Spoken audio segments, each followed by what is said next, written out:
Hello everyone. In this video, I'm going to talk about a couple of interesting commands in MATLAB that each one of you might use a lot. One of them is the command roots, the other one is the command poly. So the first one gives you the roots of a polynomial when you give it the coefficients of the polynomial when it is sorted from the highest power to the lowest power. And poly does the opposite. You give it the roots of the polynomial, it gives you the coefficient of the polynomial that has these roots. And you might wonder, well, how do these two functions, built-in functions, work, right? And recently one of my students asked me about them, and I said I'm going to make a video about it because they are quite interesting. So let's first get to the roots command. Before I get into the method that it works, let me show you a very fast demo if you haven't used them so far. So let's say I start with a cubic polynomial, right? So let's say I have a polynomial of, just as an example, let's say my polynomial is like x cubed minus 3 times x squared plus 2x and plus 5 equals 0. So how do I find the roots of this? As I said, you arrange it from highest to lowest power. This one is already set. Then you look at the coefficients of the terms. So you have a 1, a -3, a 2, and a 5. If any term is missing, the coefficient for that is going to be considered as 0. Okay? So here I have 1, -3, 2, and 5. So this is the vector of the coefficients. Now you pass it to the command roots, and it finds the roots of that polynomial for you. As you can see, it has a real root at -0.9042, and it has 2 complex roots, right? So ever wondered how this command finds these 2 roots? There's 3 roots, right? Or the 2 complex conjugate and the real one. How does it do that? Well, the answer is this. It converts the problem of solving for the roots of the polynomial to the problem of finding eigenvalues of a matrix instead. How does it do that? Well, for any polynomial, let's say if it's a polynomial of order n, and the coefficients are C0, C1, all the way to Cn, where Cn is equal to 1. So let's assume that the leading coefficient of the polynomial is 1. Can I always assume that? Yes, because if I set it equal to 0, I can divide both sides by the coefficient of that Tn if it's not equal to 1, and then force it to be equal to 1. Okay, so here your Cn, the leading coefficient, is 1. Now, if I want to find the roots of this polynomial, instead I say I'm going to find, so instead of roots of this guy, I'm going to convert it into what? Eigenvalues of this matrix, which is called the companion matrix for that polynomial. How do you form it, and why does it mean that they are equal? Well, first, how do we form the companion matrix? If you look at it, here the order of this polynomial is order n, right? So the order is n, and this companion matrix, if you look at it, it is also what? N by n. Now, what are the coefficients? Again, you need to have this leading coefficient of 1. What's going to be the matrix? The last column of it is going to be what? From the constant term all the way to the last term that is not equal to 1. The second term, the second leading term, basically. You take all of these coefficients, C0, C1, C2, all the way to Cn minus 1. You negate them, and you start them from the constant term on the entry 1 and n, and go all the way down to n and n. Okay, so the coefficients will all come down to, with the negative sign, will all go down to the last column of the companion matrix. What about the rest of it? Well, the rest of it is going to be very similar to an identity matrix, except for the first row. If you look at the first row, it is all zeros, except for the last column, of course. The rest of the first row is pure zeros. And then the remaining of the matrix is an identity matrix. So this is I n minus 1 by n minus 1. For instance, if I want to form the companion matrix for this polynomial, well, if you look here, the order is order 3, so the companion matrix is going to be a 3 by 3 matrix. And then the last column are going to be these coefficients, 5, 2, and negative 3. As I said, this one is not considered, the rest of them. And you start from the constant term on the top, and then you start going to the second highest term. So you go negative 5, negative 2, and negative 3 is positive 3. Right? So this is the last column. The first row, whatever is remaining, is going to be all zeros, and then this remaining 2 by 2 is going to be an identity matrix like this. Okay, so that's the first thing you do for the polynomial. You form the companion matrix. Now, why is it that the roots of the polynomial are the same as the eigenvalues of the companion matrix? Well, the reason is, if I calculate the eigenvalues of the companion matrix, how do I do that? So you know that the eigenvalues of any matrix in general are determined from the roots of this polynomial, that it is the determinant of lambda I minus a, right? Or a minus lambda I, doesn't matter. So lambda I minus c of p, if we set this to be equal to 0, that's the roots of that are eigenvalues. So what's going to happen for this? Well, so it is going to be determinant of an n by n matrix where there is a lambda on the diagonal, so lambda, lambda, all the way to lambda, right? And then everywhere else is 0, and then the elements of this matrix should be negated and subtracted. So you get a what? You get a 0 here, you get a negative 1 here, correct? And then right below the main diagonal, you have a negative 1 again, you have a 0, then you keep going until you get what? A 0 here, and then you will get positive C naught. Right?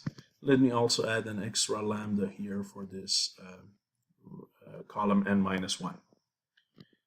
Right? And then here you, of course, will get C1, you will get C2, and go all the way to this last one where you get what?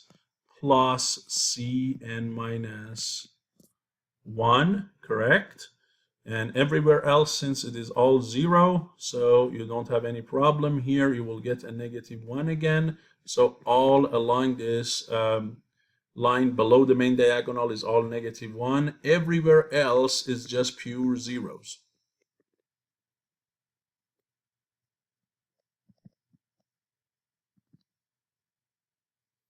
Correct?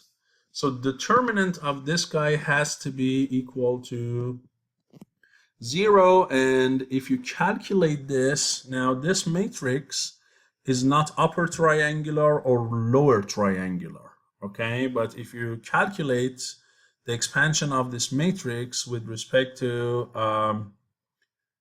any specific column or row, the result should be exactly what?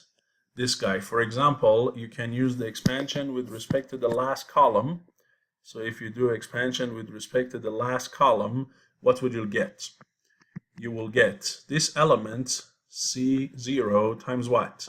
Times negative 1 to the, that entry is 1 and n, so it's going to be n plus 1 times determinant of the matrix, which is the entire matrix, but you remove first row and last column of it. So it's going to be this remaining matrix. And if you look at the remaining matrix, which is n minus 1 by n minus 1, it is going to be -1, right? -1 all the way down to -1. Above that, you have a bunch of lambdas. Everywhere else is a 0.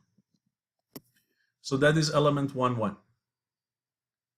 Now, what's this element 1, 1? If that's going to be the first part of that result. What is it? Well, if you clearly see, since this is diagonal and everything below diagonal is 0, this is an upper triangular matrix. So the determinant of that is just the product of the diagonal terms, which is what? -1. And how many of that do you have? Remember, this guy is n minus 1 by n minus 1. So the result is simply going to be -1 to the n minus 1. So if you simplify this whole thing, there's going to be C naught times -1. When you multiply them, it is going to be 2n. And -1 to 2n, which is an even number, is always going to be 1. So the whole result is going to be simply C naught. That's all it is. Let me calculate one more term and show you that the next term is going to be C1 times lambda, which is the same as T here, right? And then you can easily show that the result of expansion of this determinant is exactly the same as the polynomial. So let me just calculate one more term. So here we go to C1 times what? -1. Now here row is 2, column is n, so it's going to be 2 plus n. And then the determinant of a matrix, which is coming from the original one, but this time you will take care of what? The last column and the second row. So now if you look, you have lambda and a bunch of zeros. And then if you go down to the third row, right, you have 0, -1, and then this one is going to be lambda, right? So 0, -1, and lambda. And it goes all the way to the other side where it is 0 again. And so you keep going down. The last part is going to be basically what? It is going to be this portion here, which is 0, 0, 0 all the way. The last one is a -1.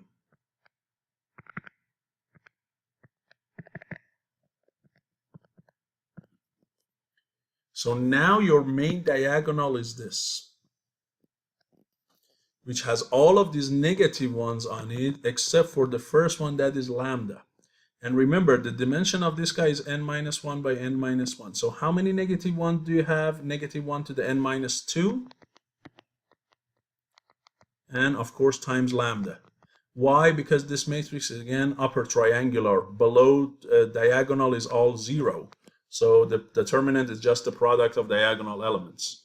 And again, when you multiply these two negative terms together, you get C1 times -1, 2. This is n and n, 2n. The 2's cancel, times lambda. Again, this is going to be 1. So the result is going to be simply C1 times lambda. And as I said, lambda is the same thing as T here. So you see, if you expand that determinant, the determinant is going to be exactly what? The next term is going to be like C2 times lambda squared and so on, times Cn minus 1, lambda n minus 1, and finally plus lambda n. This is going to be equal to 0. Whether you calculate the roots of the polynomial or the eigenvalues of the companion matrix, the result is the same. Now the question boils down to this. Okay, fine. I need to find the eigenvalues now. Now how do you do that? Right? If I give you an n by n matrix, how do you find all the eigenvalues? Because of course you cannot say, well, I expand the characteristic polynomial, because if you do, then you have to find what? the roots of the polynomial. So you cannot have a cycle here. So you have to have another method for calculating eigenvalues, and that's what many software do, right? Or all software do actually. They calculate the eigenvalues, especially when the matrix is large, numerically. And there are different algorithms for calculation of eigenvalues numerically, like the power method, the QR factorization, the Schur methods, if I'm pronouncing it correctly, SCHUR, that's a German word. So there are so many different algorithms. Here I mentioned one of them, QR factorization. The good thing with this method is, ideally, if it works, it is going to give you all of the eigenvalues, unlike power method, which gives you first the dominant one, and then you have to modify it to get you the second one, and so on and so forth. So here I show you briefly how you can numerically calculate all of the eigenvalues of a matrix. So if I give you a matrix A, then you can decompose it into the product of two matrices, Q and R, where Q is an orthogonal matrix and R is an upper triangular matrix. So upper triangular is very clear, right? All elements below main diagonal are 0, and orthogonal means every column of it is perpendicular to any other column, right? So now, how do you exactly decompose a matrix A into the product of an orthogonal matrix and an upper triangular matrix? That's a separate discussion. I'll make a video on it later on how to do QR factorization. But there is algorithm, there are well-known algorithms, well-known methods for calculating the QR factorization. So if I can do that, which I should be able to, there are numerical methods, I apply this and I find Q and R on A. Now I can call that first Q that I found from A, I call it Q1. The first R I found, I call it R1. And the first original matrix A, in this case A is the companion matrix. I call that what? I call that A or A1 in this case. Then once you do that, now you are going to reverse the order. Last time it was Q1 times R1. Now you reverse the order. You multiply R1 by Q1, and that gives you a different matrix from A. You call it, or A1, you call it what? A2. So it gives you a different matrix A2. And now you decompose that A2 into another QR factorization. So you get Q2 and R2. Again, reverse the order of R2, Q2, right? Instead of Q2, R2, now you make it R2, Q2. You call it A3. Then you decompose A3 into Q3, R3, and keep doing that.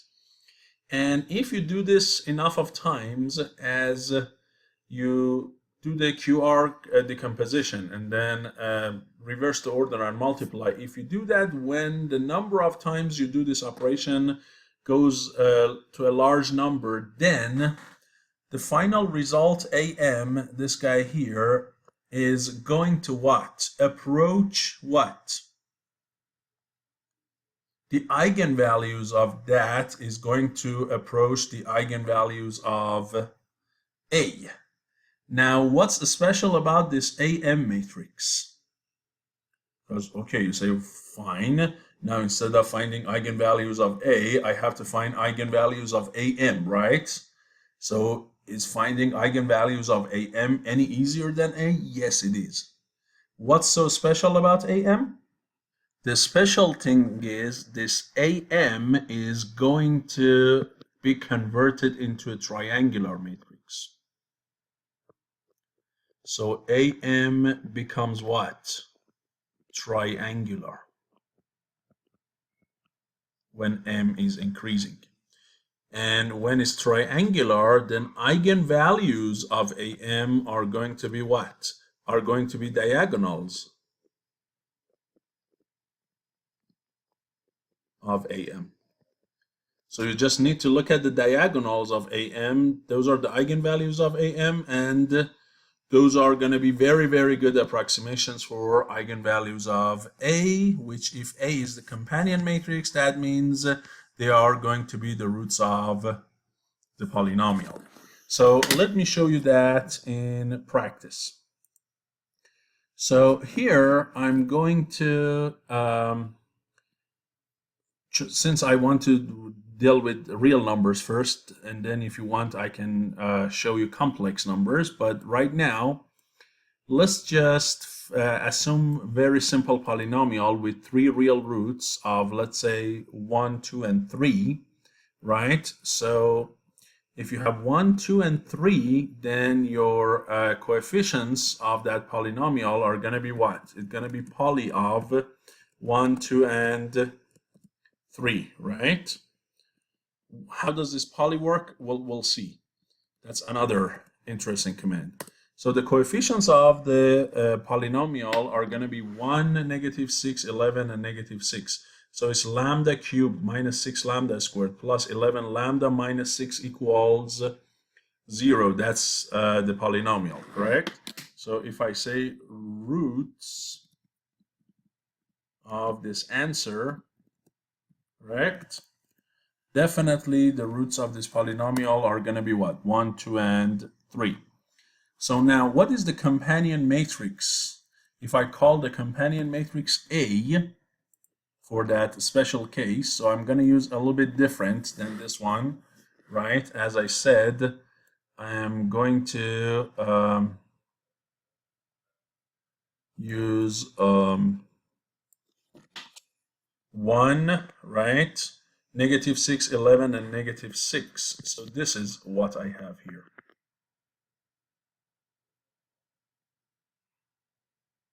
Negative 6, 11, negative 6.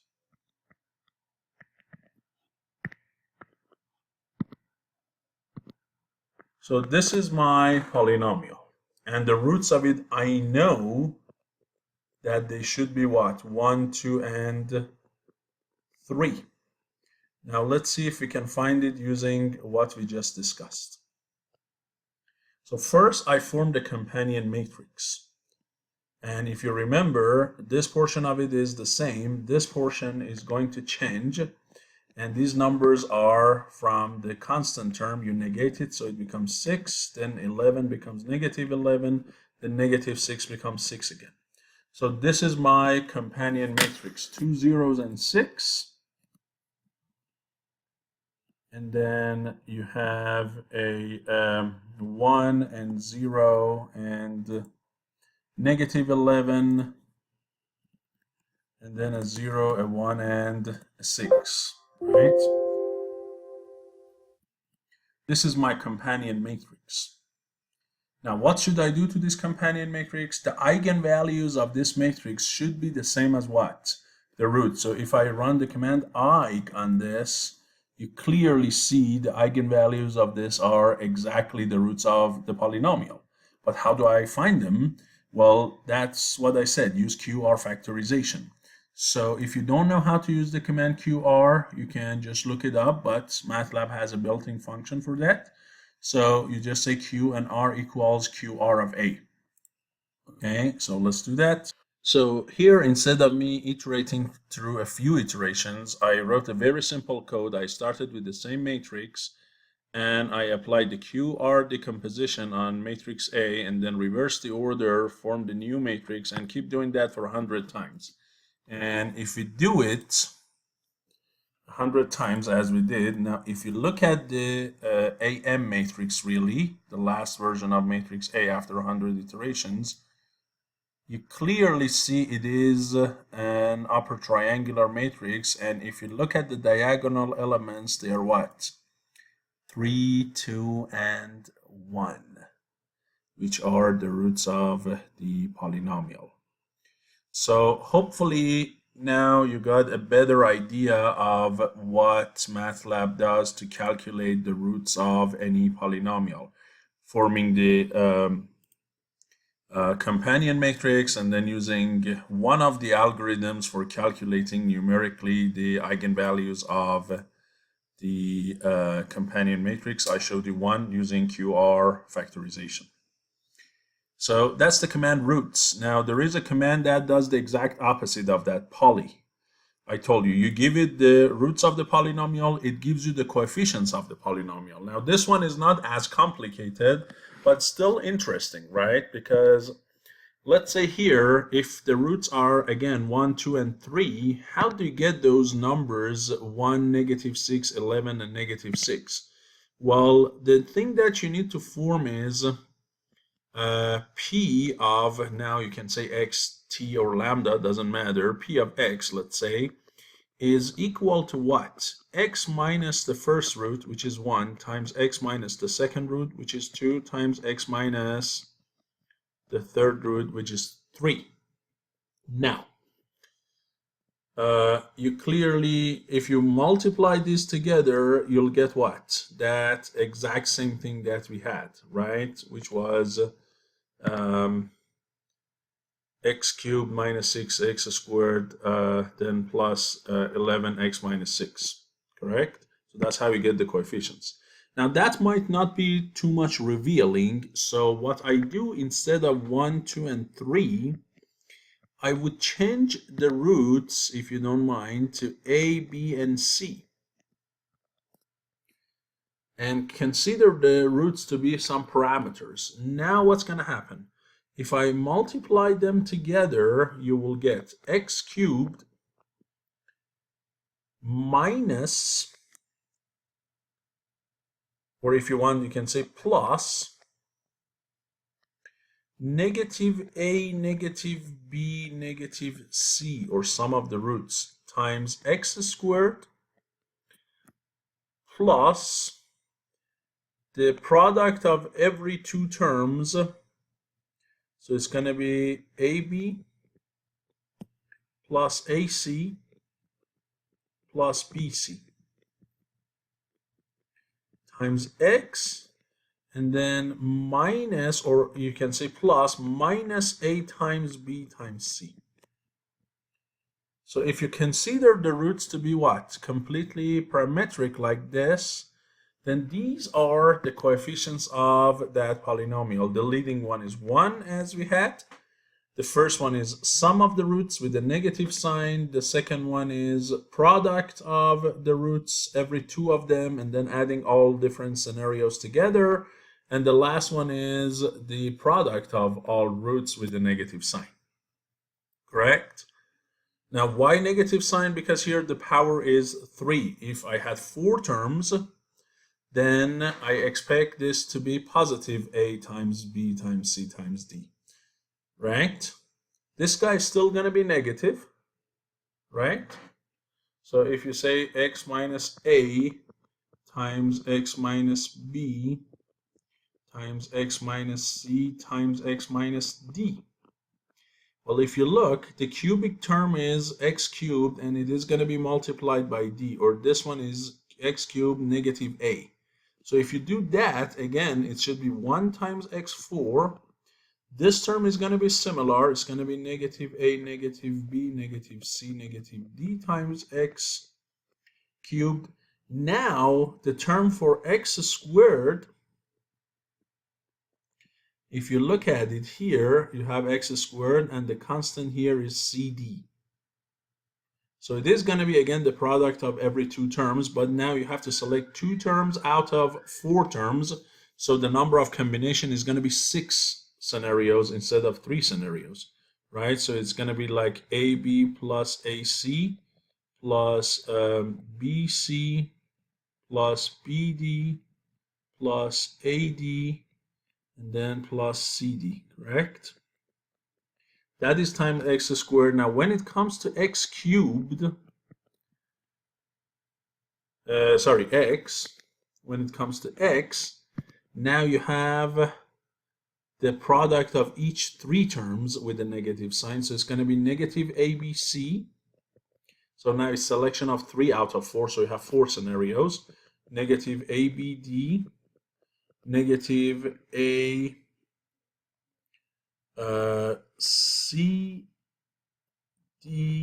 and negative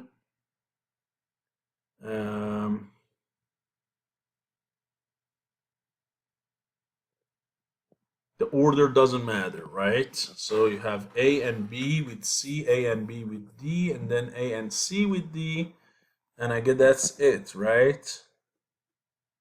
Let's make sure. BCD. times x, and the last term is going to be negative a, negative b, negative c, negative d, so it's going to be just a, b, c, d. Okay, now is there any way that I can get these coefficients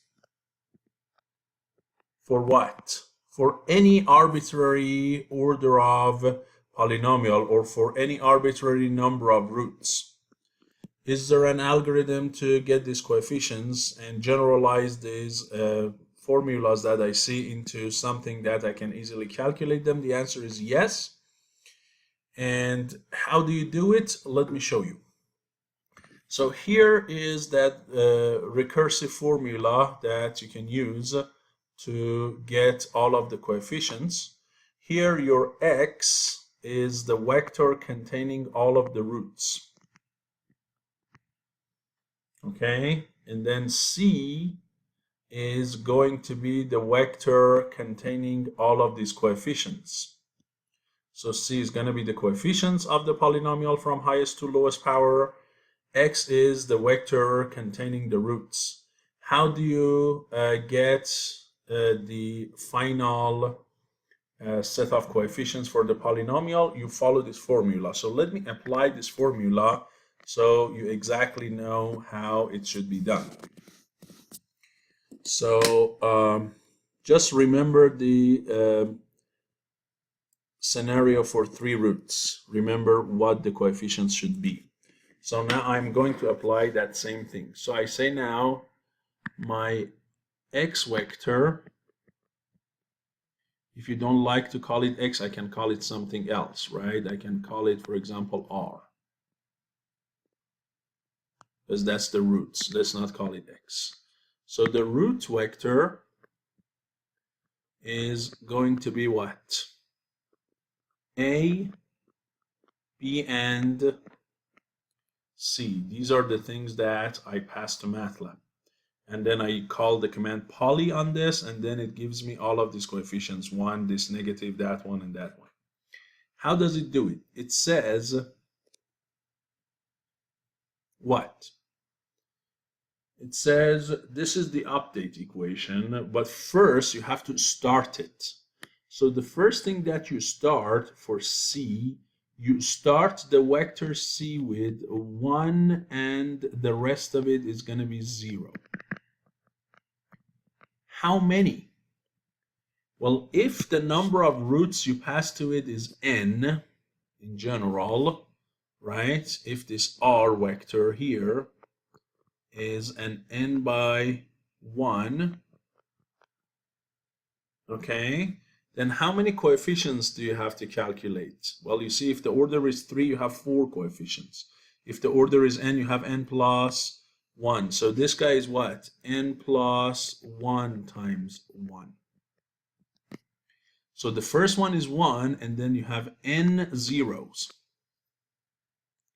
That's how you start it, and then you keep updating it according to this equation. So first thing first, I update my coefficient vector as 1, 0, 0, 0. Now here it might be a little bit again confusing, but because you might say this is C and this is C. And you're right if you say so, because I should not really use 2 notations for 2 different things. This is a root, this is the whole coefficient vector. So if you don't mind, I will change that C also to something else. Let me call it CF, so we are not confused, coefficients. So I start my coefficient vector like this, 1 and 3 zeros. Then what? Then every time I want to update my coefficient vector, this is the rule to go about. It says for j equals 1 to n, you do this update rule. So let's first apply j of 1. When j is 1, it says the vector from element what? Element 2 to element j plus 1. J plus 1 is going to be 2. So it's going to be simply the coefficient 2 because it's just between 2 and 2.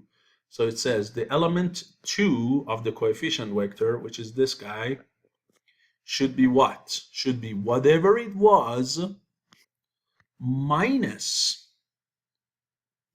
what? The root vector at location I, so it's going to be root number 1, times what? Times this vector, coefficient vector, where k goes from 1 to j, and j is 1, so it's going to be what? Element 1, basically. Element 1 in the coefficient matrix times element 1 in the root, multiply and subtract it from whatever it was. So basically it says this 0 should be whatever it was minus the first element in R, which is A, times the first element in CF, which is 1. So it should be changed to what? Negative A. Right? So when j equals 1, your coefficient vector will change into what? 1, negative A, and those two other things are intact. So you leave it as is. This is step number 1. Then you change j to what? The next number. So now j goes to what? 2.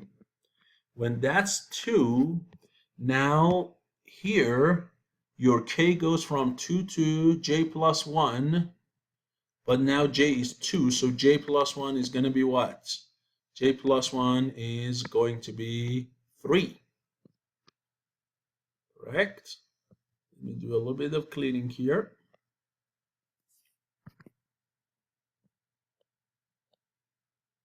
So now it is going to be between 2 and 3 is whatever it was. So basically these two elements now, 2 and 3. So these two now have to be updated. Note that the first one, we always assume it's 1 and we never update it. As j changes, we never update the first element, okay? We now update these two guys.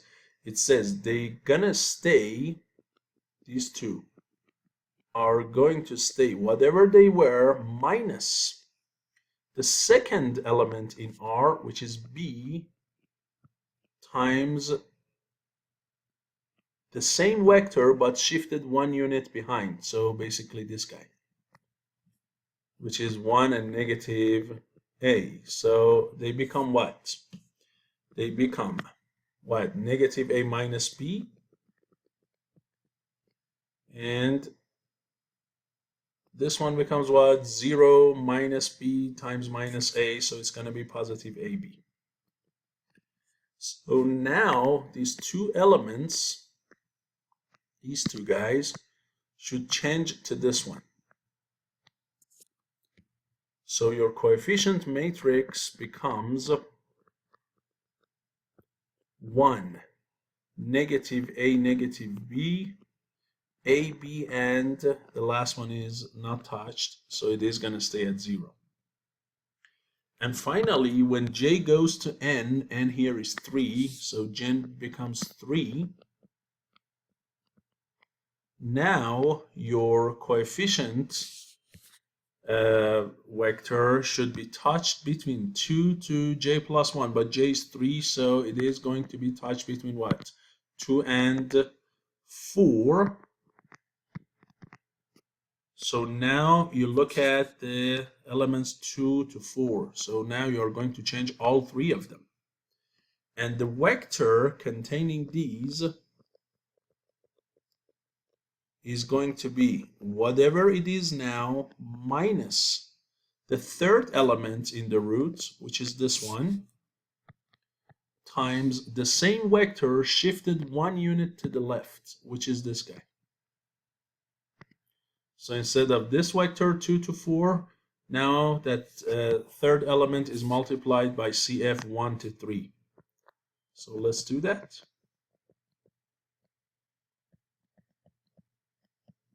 So what would you get? It's negative A, negative B, negative 1 times C. You have AB minus C times minus A, minus C times minus B, 0 minus C times AB. So this is going to be the last three elements of the CF, and one is intact. So at the end of the third part of the loop, when J was 3, your end coefficient is going to be 1, negative A, negative B, negative C, AB plus AC plus BC, and finally negative ABC, which is exactly what we derived earlier here. Right? Look at these coefficients. So this very beautiful recursive algorithm can tell me what? Can tell me how to get the coefficients of the polynomial if the roots of the polynomial are given by what? Are given by the vector x. And as I said, you always start C by what? You always start the vector C by 1 and the rest of it 0. Dimension of it is n plus 1 times 1. So here basically you have n zeros. You started like that, and then you keep using what? This update equation. You start with j of 1, you apply it, you start j of 2 all the way to j of n. At the end, this C vector is going to be the coefficient. Again, this x has what? This vector x is the roots vector. This is the vector containing the roots.